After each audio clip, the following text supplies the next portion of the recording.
Welcome, ladies and gentlemen. This is Basil Rathbone inviting you to join me beyond the green door. A man who has faced death many times always knows what to do, even when he awakens and finds himself beyond the green door. The younger brother of the famous Matador, Francisco de Romero, was dead. A mere novillero in the bull ring, the boy had been gored, killed instantly, directly under the box in which his proud brother Francisco was sitting. Screaming in anguish and leaping over the railing, Francisco would have attacked the bull with his bare hands had not his friends held him back. Then the impact of what he had witnessed struck him, plunging him into shock.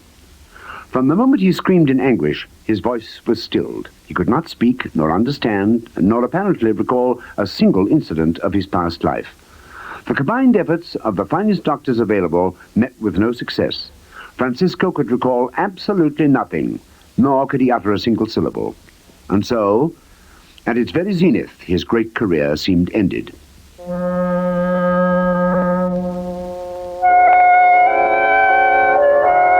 He was removed to a rest home, and day after day he sat in his room, staring out of the window, silently studying the beautiful azaleas planted along the driveway. Occasionally he walked about the grounds by himself. Despite the shock from which he suffered, he continued in the best of health and temperament, smiling frequently and exhibiting his customary friendliness towards others. His doctors continued to try every possible means to restore his memory, in the hope that once this was accomplished, he would regain his powers of speech. On one occasion, he was even taken to the Plaza de Toros, but sight of the bull ring had no effect whatever upon him. One of his physicians, a great fan of his, worked day and night in an effort to get through to the stricken Matador. In the hope that it might stir his memory, the doctor ordered that Francisco's room be furnished with all the mementos and souvenirs of his past triumphs. Photographs, medals, trophies, his favorite sword, the estoquet with its bright red muleta, his favorite mantera, and dress cape, indeed, all his fighting clothes hung in his closet.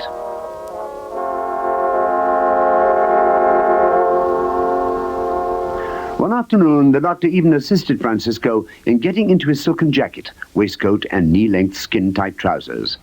"Can you hear the crowd, Francisco?" the doctor said. "They're cheering for you. You will not disappoint them, will you?" Francisco sat dumbly at the foot of his bed, toying with his hat, staring into space. "The bull! He's entering the ring across the way." The doctor held his forefingers to his head and crouched, imitating the charging bull. "El Toro! El Toro!" roared Francisco, and springing to his feet, snatched up his sword, and with unerring accuracy, plunged it into the throat of the unrushing doctor. "Little brother, El Toro is dead. He is dead. I have avenged you.